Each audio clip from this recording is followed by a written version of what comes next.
Hello everyone, welcome to our next video class 9th का chapter quadrilaterals. और हम theorem number 8.9 करेंगे जो कि मिड पॉइंट थ्योरम है। जैसा कि मैं बहुत बार कह भी चुका हूं कि mid point theorem is one of the most important theorems in 9th class और बहुत ज़्यादा सर्टेनिटी रहती है इसकी एग्जाम्स में आने की। ठीक है, सो बहुत ध्यान से करेंगे। आप अपनी अपनी बुक में स्टेटमेंट पढ़ भी सकते हैं। इसकी लिखा है कि the line segment joining the mid points of two sides of a triangle is parallel to the third side. तो देखते हैं, करते हैं शुरू। इसको बड़ा इंटरेस्टिंग काम है, क्या क्या हमें करना है, लेट्स सी। इस थ्योरम को शुरू करने से पहले मैं आपसे ये रिक्वेस्ट करूंगा कि बहुत ध्यान से देखिएगा, क्योंकि एनसीईआरटी में इसका प्रूफ बड़ा ही मिनिमल सा दिया गया है। ठीक है, तो देखते हैं जो हमने स्टेटमेंट पढ़ी है उसके अकॉर्डिंगली क्या फिगर बनती है। Late us C.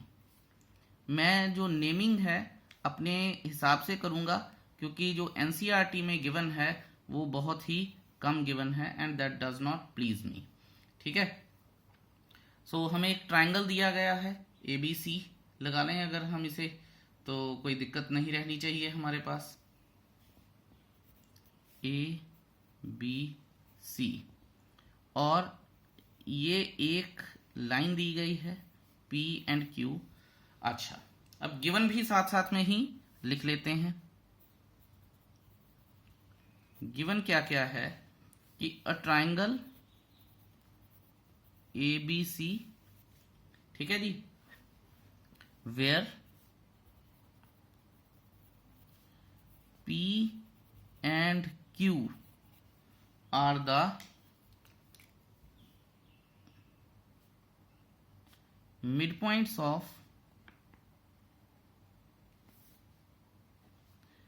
AB and AC respectively। I hope that is okay। ठीक है जी, क्लियर है ना? हाँ जी। अब मिड पॉइंट थ्योरम हमें प्रूव करने के लिए क्या कहती है? टू प्रूव, बहुत ही प्यार से बड़े आराम से इस थ्योरम को प्रूव करेंगे ताकि कोई दिक्कत ना हो। PQ is parallel to BC and PQ is equal to half of BC। ठीक है, ये जो वैसे भी आप मिड पॉइंट थ्योरम का ये प्रूफ याद रखिएगा कि अगर किसी ट्राइंगल में दो मिड पॉइंट्स दिए हैं और उनको मिला के एक लाइन बनती है तो वो थर्ड साइड के पैरेलल होती है, और जो वो लाइन बनती है वो थर्ड साइड के हाफ होती है मेजर में। I hope that is clear to you. अब एक कंस्ट्रक्शन करनी पड़ेगी हमें। कंस्ट्रक्शन क्या है कि इसको एक्सटेंड करते हैं R तक। तो कंस्ट्रक्शन लिखते हैं, ध्यान से देखिएगा। कंस्ट्रक्शन है हमारे पास extend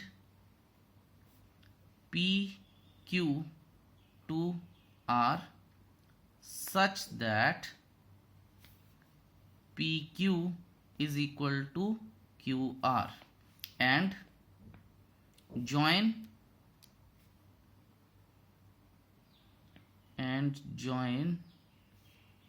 C to R।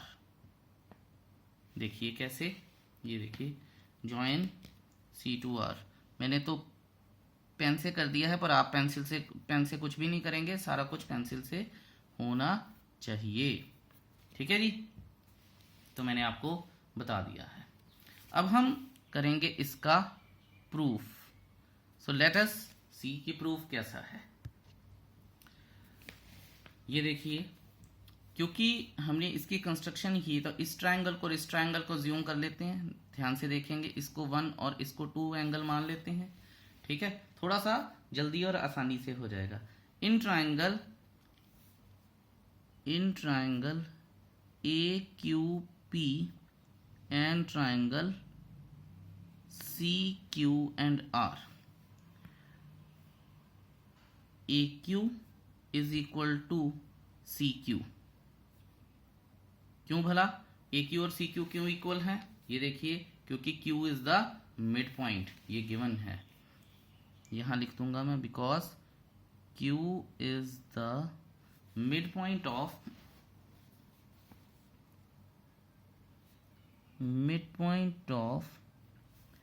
AC ये गिवन है, ठीक है जी। So angle 1 is equal to angle 2, why vertically opposite angles, ये भी हो गया जी। उसके बाद हम लिखेंगे P Q is equal to Q R. ये क्यों है? बाय कंस्ट्रक्शन है। अगर आप प्रॉपर पूरा वीडियो देख रहे हैं तो आपको पता होगा कि हम कंस्ट्रक्शन करके आए हैं। ये देखिए मैं बता भी देता हूँ कि P Q to R such that P Q is equal to Q R और P Q is equal to Q R. Therefore triangle AQP is congruent to triangle CQR, ठीक है, by SAS rule of congruence, ठीक है जी। Okay, अब हम इसमें लिख सकते हैं AP is equal to AP is equal to CR या CP/CT, ठीक है। AP CR के इक्वल हो गया। और देखिए ध्यान से, ये वाला और ये वाला इक्वल हो गया CP/CT से, और ये एंगल 3 और ये एंगल 4 भी इक्वल हो गया। क्यों? CP/CT से। एंगल APQ और CRQ आप चाहे देख भी सकते हैं, एंगल APQ और एंगल CRQ ये इक्वल हो गया। तो मैं यहाँ पे लिख सकता हूँ angle 3 is equal to angle 4, ये भी CP/CT से हो गया। इसको मैं इक्वेशन 1 मान लूँगा, इसको इक्वेशन 2 मान लूँगा, ठीक है। अब लिखते हैं हम एंड इट इज यहाँ लिखते हैं P is the mid point of AB। क्यों? क्योंकि ये गिवन है। अब हम लिखेंगे therefore AP is equal to PB, ये आ जाएगा, और इसको इक्वेशन 3 दे लेते हैं। अभी आपको पता चल जाएगा क्यों मैंने ये चीज़ें मानी हैं, क्योंकि ये देखिए ये AP और ये AP इक्वल है, और 1 और 3 को फिर ज्वाइन करा लेंगे। फ्रॉम 1 एंड 3, फ्रॉम 1 एंड 3, 1 और 3 से AP उड़ जाएगा, CR और PB इक्वल आ जाएंगे। देख लेते हैं CR कहाँ पे है। CR यहाँ पे है और PB यहाँ पे है, तो आपको पता चल गया। तो यहाँ मैं लिख लूँगा CR is equal to PB, ठीक है। मैं कंजूसी नहीं कर रहा, मैं जस्ट अगले पेज पे जाने से पहले आपको कुछ चीज़ें समझानी चाहता हूँ ताकि इसी पेज पर आ जाएं। अब चलते हैं हम अपने अगले पेज पर और देखते हैं कि आगे क्या हो सकता है। आई होप जितना मैंने आपको बताया है उतना क्लियर है। अब देखिए मैं यहां लिख सकता हूं from equation 2 angle 3 and angle 4 are also alternate interior angles, therefore ऐसे नहीं, PB is parallel to CR, और इसे हम इक्वेशन नंबर 5 मान लेंगे। देखिए इक्वेशंस मानने का फायदा ये है कि हमें रेफर करना आसान हो जाता है, ठीक है। तो ये एक चीज भी क्लियर हो गई। अब देखिए मैं आपको बताता हूँ PB is parallel to CR। यहाँ पे ये देखिए कि PB is equal to CR, और हमने पढ़ा है कि जब ओपोजिट लाइंस पैरेलल और इक्वल हो जाती हैं किसी भी क्वाड्रिलेटरल की तो वो पैरेललोग्राम बन जाता है। तो यहाँ पे हम लिख लेंगे from equation 4 and equation 5 PB CR is a parallelogram. I hope ये भी आपको क्लियर हो गया है। अब ऑपोजिट साइड्स को इक्वल और पैरेलल भी कहा जा सकता है। तो so BC is equal to PR and BC is parallel to PR। ये भी हो गया हमारे पास। अब मैं आपको थोड़ा सा दिखा देता हूँ। हमने लिखा था BC is parallel to PR, BC is parallel to PR। इससे क्या पता चलता है कि BC is parallel to PQ भी है, और BC is equal to PR। इसका मतलब क्या है, BC is equal to PQ plus QR, और ये दोनों इक्वल थे। ठीक है, तो देखते हैं अब हमें क्या करना है कि इससे क्या इंप्लाई होता है, BC is parallel to PQ and BC is equal to PQ plus QR। तो BC मैं लिख लूंगा PQ plus PQ is equal to 2PQ। क्यों? रीजन आपको पता होना चाहिए, क्योंकि because PQ is equal to QR ये था बाय कंस्ट्रक्शन। समझ आया आपको? आई होप ये सारा कुछ आपको क्लियर है। और इससे आप ये लिख सकते हैं कि half of BC is equal to PQ, और ये हमारे पास है BC is parallel to PQ। यहां हम एंड लिख देंगे, यहां पे हेंस प्रूव्ड लिख देंगे। ठीक है, मैंने बहुत ज्यादा प्यार से ये थ्योरम करवाई है ताकि आपको प्रॉपर समझ में आ जाए। मैं बार बार कह रहा हूं कि पेपर में आने की इसकी बहुत ज्यादा पॉसिबिलिटी है। आई होप आपको ये समझ आ गई होगी। इसको दोबारा देखिएगा अगर आपको कुछ भी मिसिंग लग रहा है या नहीं समझ में आया है, और फिर भी नहीं समझ में आता है तो डू आस्क मी। ओके जी, अब हम करेंगे converse of mid point theorem. ये इस चैप्टर की लास्ट थ्योरम है, थ्योरम 8.10। थ्योरम 8.10 इसकी स्टेटमेंट आप अपनी अपनी बुक्स में भी देखिएगा। लिखा जो हुआ है वो मैं पढ़ देता हूं। The line drawn through the mid point of one side of a triangle parallel to another side bisects the third side. मान गए जी, ये बिल्कुल बात मान गए आपकी। ठीक है, प्रूव इसको भी नहीं किया हुआ उन्होंने एनसीईआरटी में, सो ध्यान से देखिएगा कि प्रूव कैसे किया जा रहा है। अकॉर्डिंग टू द स्टेटमेंट जो गिवन है या जो हम कंस्ट्रक्ट कर सकते हैं वो देख लेते हैं और वो लिख भी लेते हैं। लेट अस सी। ओके,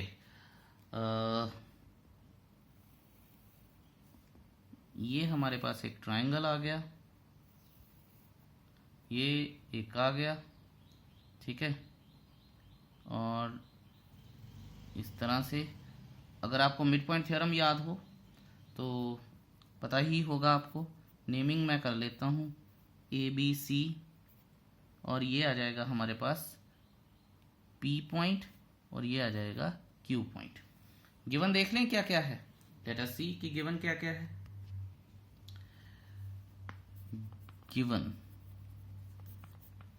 गिवन है हमारे पास P is the mid point of AB in triangle, या लिख लेते हैं triangle ABC। P is the mid point of AB। ठीक है, अच्छा, एंड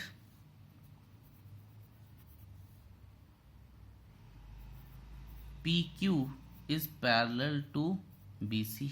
PQ और पैरेलल टू BC ये दिया है उन्होंने।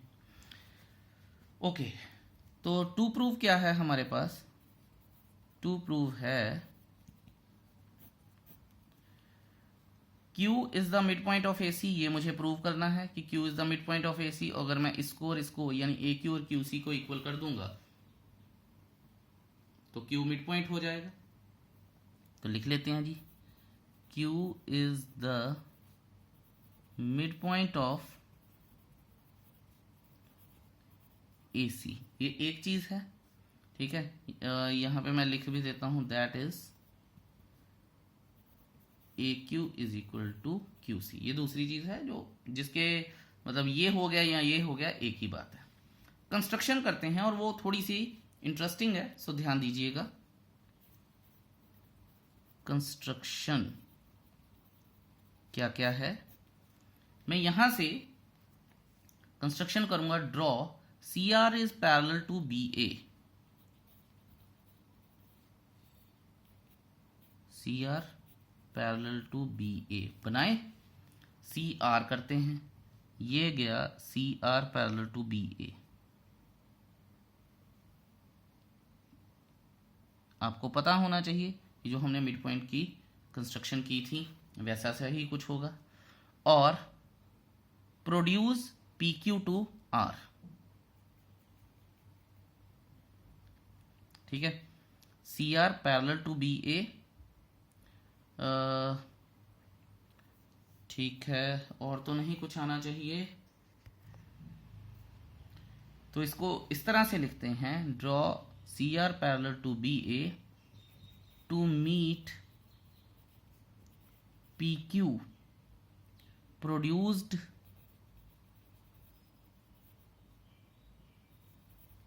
एट आर, ये हो जाएगा। ठीक है जी। अब हम करते हैं बारी प्रूफ की, प्रूफ को लेके आते हैं।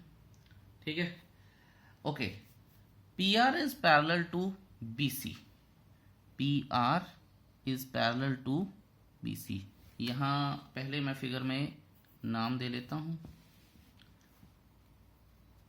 पहले हम ऐसा लिख लेते हैं कि P Q is parallel to B C, ये गिवन है, therefore P R is parallel to B C. Why, ठीक है, क्यों होता है? क्योंकि parts of parallel lines.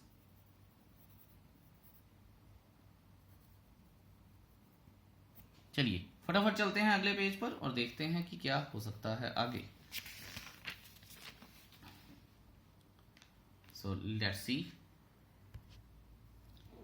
And B A is parallel to C R. B A parallel C R by construction है।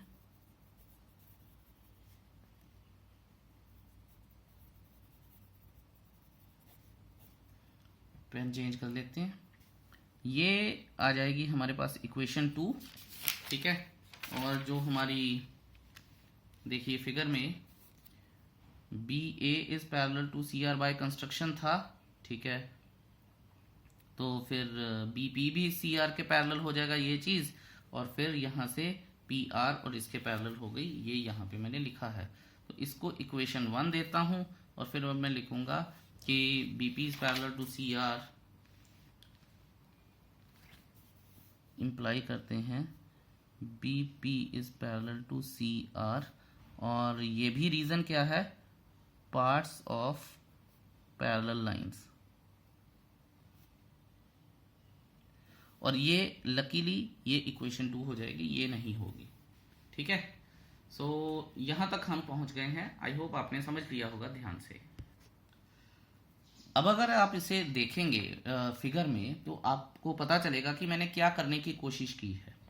मैंने ये करने की कोशिश की है कि बी पी आर सी को एक पैरेललोग्राम बना दिया है मैंने। Therefore B P R C is a parallelogram. ठीक है जी, ये हो गया हमारे पास एक parallelogram. I hope that is clear to you. अब देखिए कुछ बड़ा मजेदार होगा, उसके बाद मैं फिगर भी रेफर करूंगा, तो आपको बता देता हूं मैं।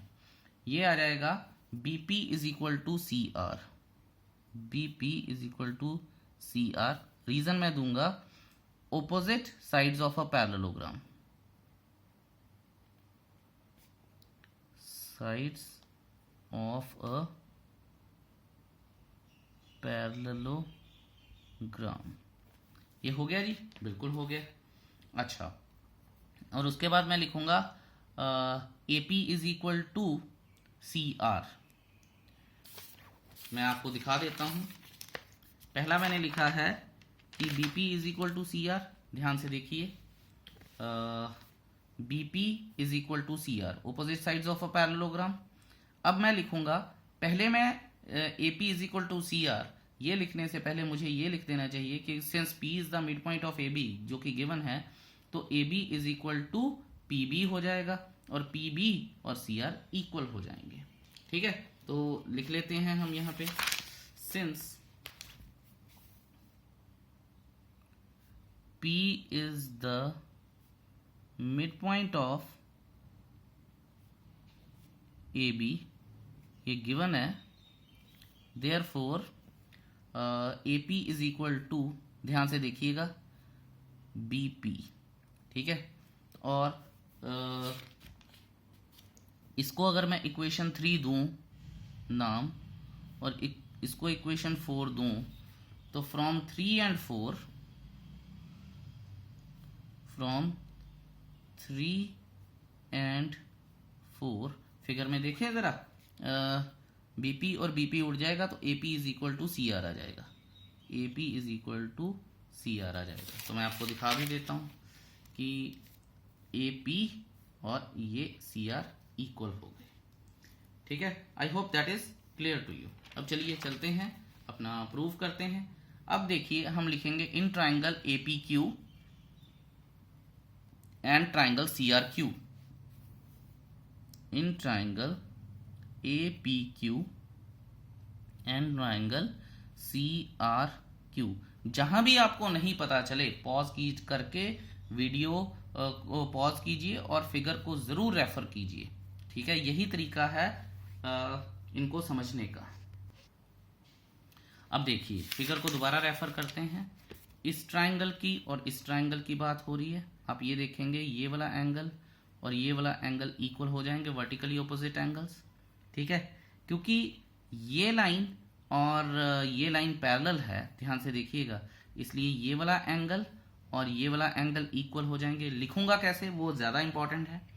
और नेक्स्ट क्या है, ये और ये मैं इक्वल प्रूव करके आया हूँ। ठीक है, तो देखते हैं और इसको लिखते हैं। इसको मैं इक्वेशन 5 दे देता हूं क्योंकि आगे मुझे जरूरत पड़ेगी।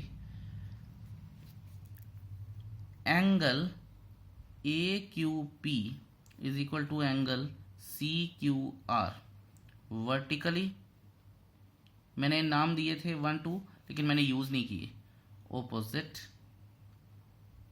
एंगल्स। ठीक है, ये आ गया। Angle A is equal to, ध्यान से देखिएगा कैसे लिख रहा हूं मैं, angle QCR, why, alternate interior angles for BA parallel to CR। देखिए ध्यान से, ठीक है, and AP is equal to CR from equation 5. Therefore, triangle APQ is congruent to triangle CRQ by rule क्या लगाया, AAS, rule of congruence। ठीक है, so it implies to what, AQ is equal to CQ, CP, CT। मैं आपको दिखा भी देता हूं, AQ कहाँ पे है, ये देखिए AQ, और ये कहाँ है, CQ। पहले ये और ये इक्वल थी, ये और यही तो हमें प्रूव करना था। आई होप ये आपको प्रॉपरली पूरा क्लियर है,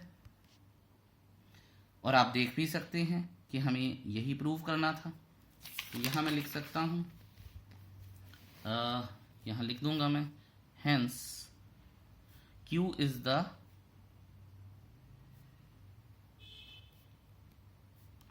मिड पॉइंट ऑफ AC। ठीक है, तो converse of mid point theorem भी हमारा प्रूव हो गया है। इनको बहुत ही प्यार से, बहुत ही ध्यान से समझिएगा, बहुत ज़्यादा इंपॉर्टेंट है दोनों थ्योरम्स। दोनों थ्योरम्स के एग्जाम में आने की प्रोबेबिलिटी बहुत हाई रहती है। ठीक है जी, अब चलते हैं हम example number 7 which is the second last example of this chapter. और अब आप देखिएगा कि हम यूज़ करेंगे मिड पॉइंट का या कन्वर्स ऑफ मिड पॉइंट का, और क्वेश्चन कितनी जल्दी और फास्ट हो जाते हैं। एग्जाम्पल 7 देखते हैं जी। लेट अस सी। तो एक फिगर सी ड्रॉ कर लेते हैं, एक छोटी सी। कोशिश करते हैं कि जैसी एनसीईआरटी में बनी हुई है वैसी ही ड्रॉ कर लें। ये लीजिए जी, A B C D E F, ऐसे।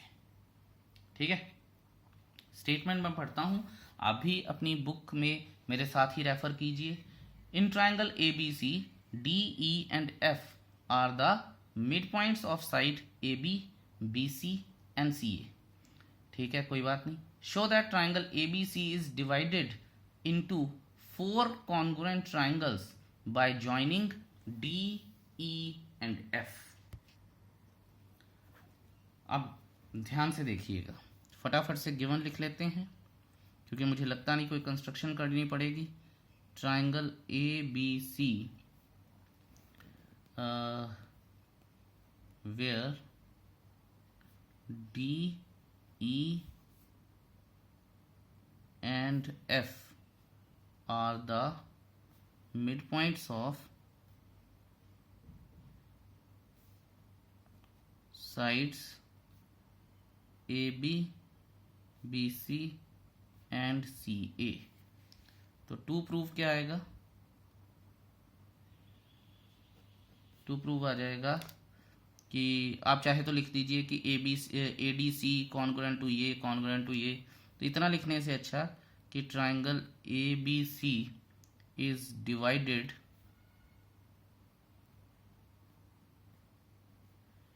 Into 4 congruent triangles.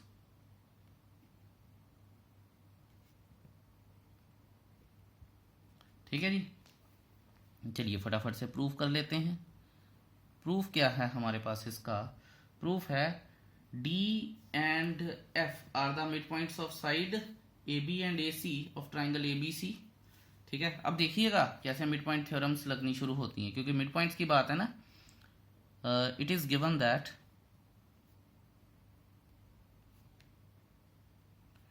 D and F are the midpoints of sides AB and AC of triangle ABC respectively. Therefore क्या आएगा कि डी ई, मैं बार बार फिगर रेफर कर रहा हूं तो आपको भी करनी चाहिए, बी सी। अब रीजन हमें लिखना पड़ेगा, रीजन लिखना पड़ेगा कि बाय मिड पॉइंट थ्योरम, क्योंकि मिड पॉइंट थ्योरम होती है ना। देखिए D E is parallel to क्या आया हमारे पास,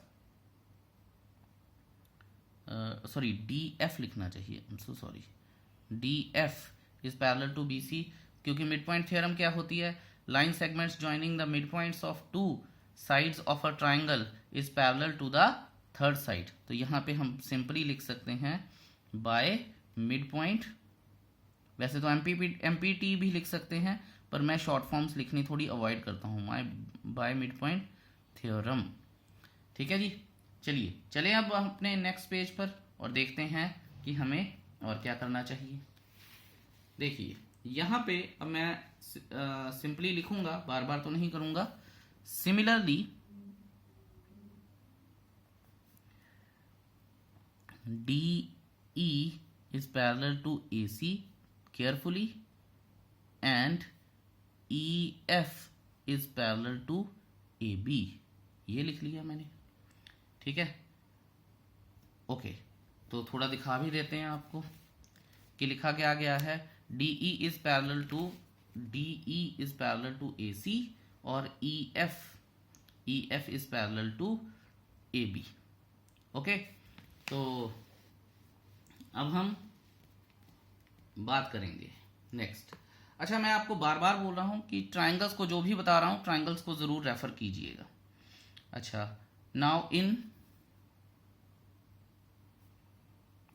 DBEF क्वाड्रिलेटरल, DBEF, ठीक है, DF is parallel to BE and DB parallel to EF, ठीक है। रीजन देखिए क्या देना है, आप पॉज करके सोचिए, उसके बाद मैं आपको बताऊंगा। तो देखते हैं, यहां लिखेंगे since DF is parallel to BC, therefore parts of parallel lines, ये पहला रीजन है। दूसरा इसका रीजन क्या है, ये इसका रीजन है और ये इसका रीजन है। Since AB is parallel to EF, therefore parts of parallel lines,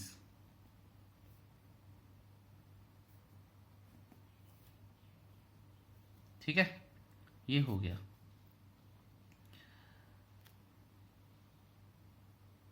अब आप ये देखिए, यहां पे मैं लिखता हूं therefore, ध्यान से देखिएगा और आप समझेंगे भी इसको। DBEF is a parallelogram,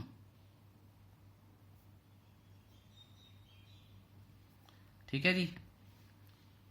क्यों भला, इसका रीजन देते हैं। Because both opposite sides are, both pairs of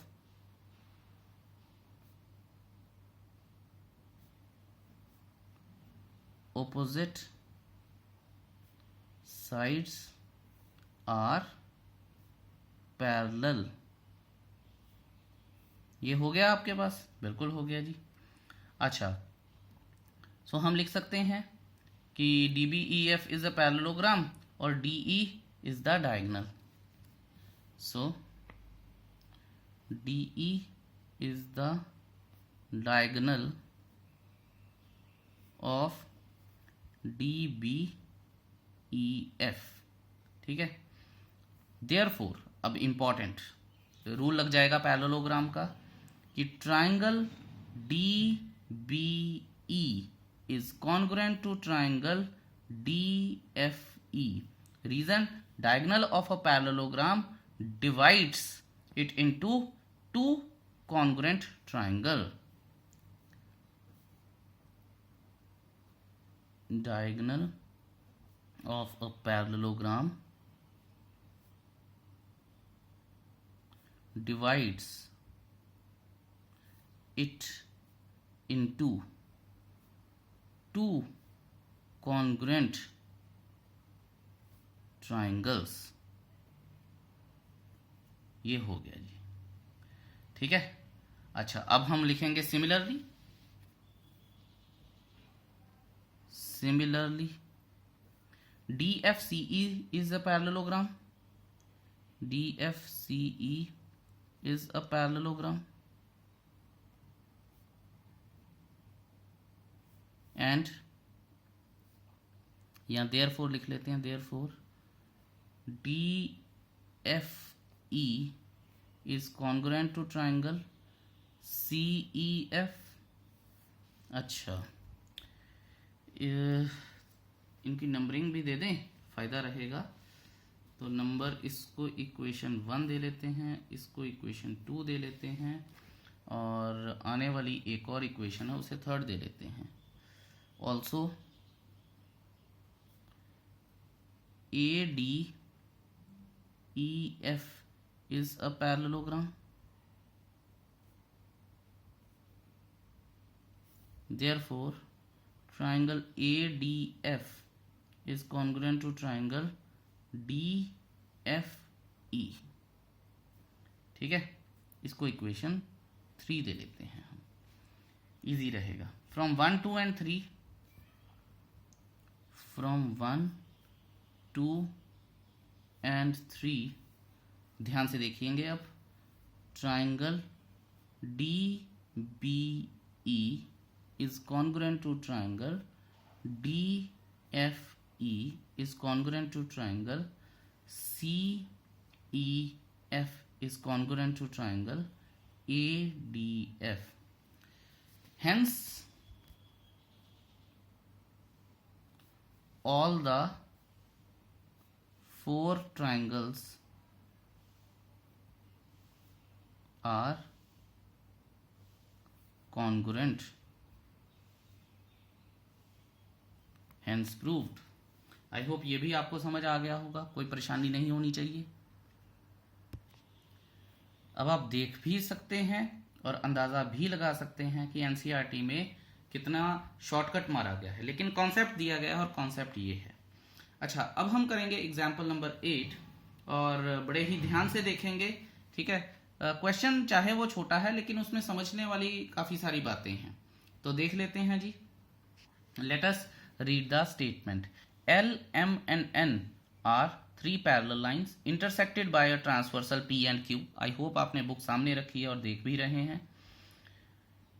cut off equal intercepts. Equal intercepts का मतलब होता है कि equal parts AB and BC on P। P जो है वो इक्वल इंटरसेप्ट्स में डिवाइडेड है AB और BC, और show that L, M and N cut off equal intercepts DE and EF। तो हमें यह प्रूव करना है कि DE और EF इक्वल हैं on Q also. So let us see, देखते हैं कि क्या चाहिए हमें। फटाफट से एक फिगर बना लेते हैं। फिगर ये है, ये और ये हमें पैरेलल दी गई हैं और इंटरसेप्ट बनाते हैं। ये वाली नेमिंग करें इनकी A, B, C और P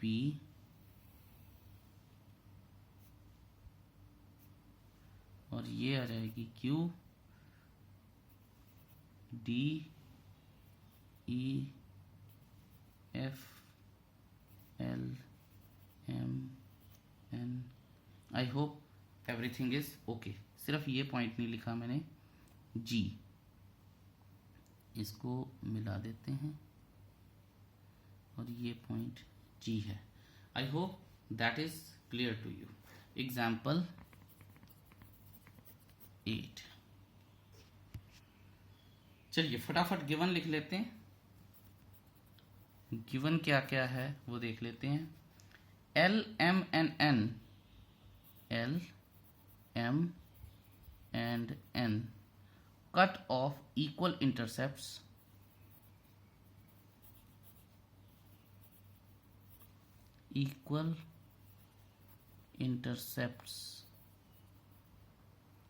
AB and BC on P। ठीक है, इसके ऊपर AB और BC इक्वल हैं, that is AB to prove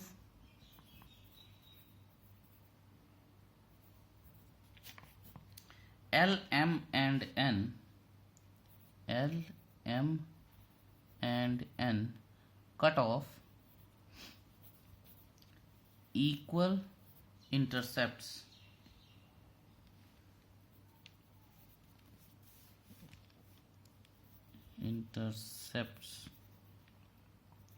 DE and EF on Q, that is DE is equal to EF।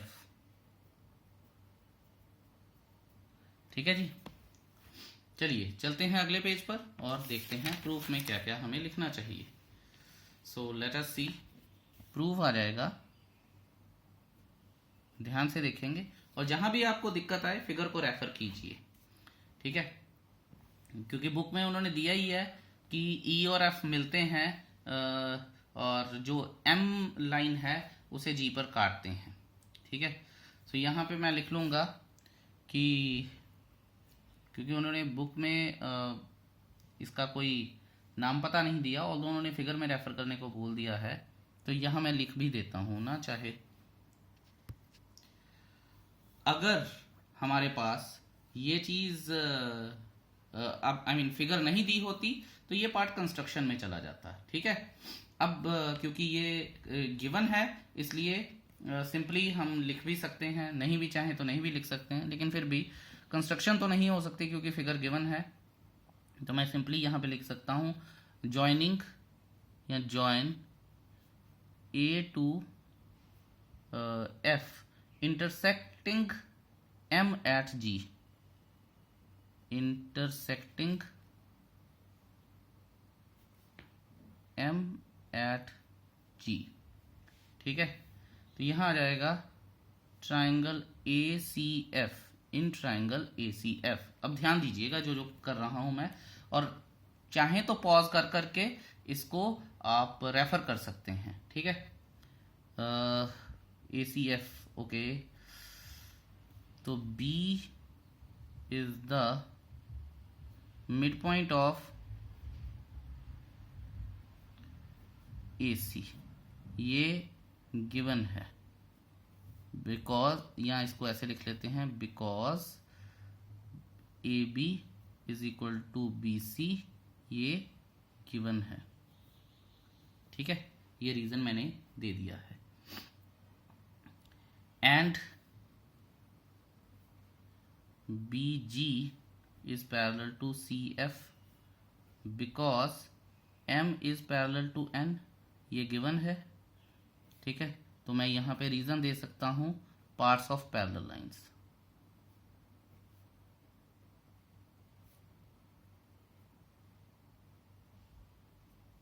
ठीक है जी, रीजन हो गया। अच्छा, अब हम बात करेंगे therefore G is the mid point of A F, therefore G is the mid point. मैं बार बार कह रहा हूं कि फिगर को रेफर कीजिएगा। G is the midpoint of AF. Why?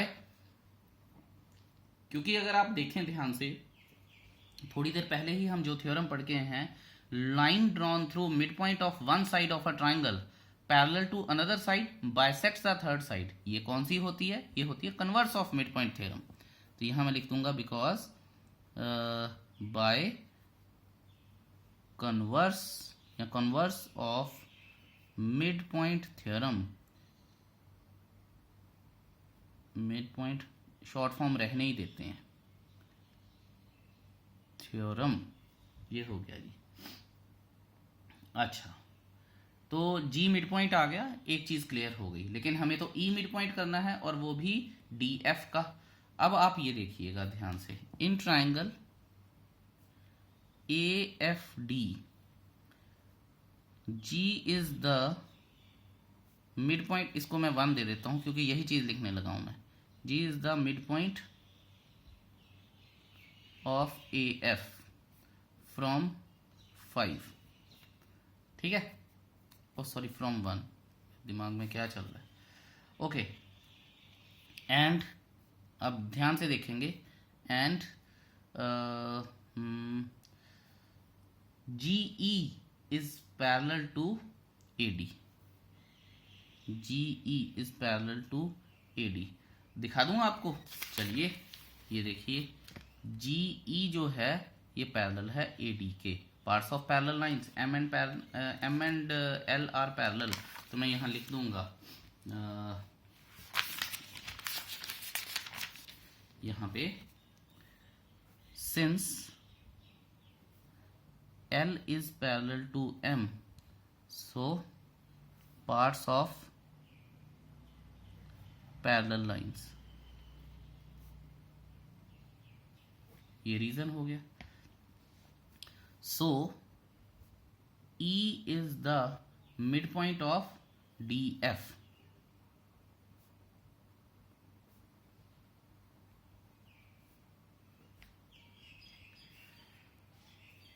thus DE is equal to EF, hence proved।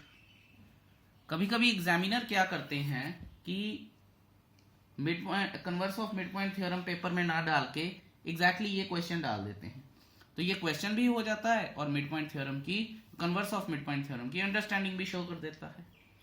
तो आपको ये पता होना चाहिए। So with this chapter is complete on. आपको 8.2 आपको होमवर्क है आपका, ध्यान से कीजिएगा। जो भी क्वेश्चंस आपके डाउट्स हैं मुझसे जरूर पूछिएगा। Thank you so much listening to me very patiently. I really appreciate it. Have a wonderful day ahead. Bye bye.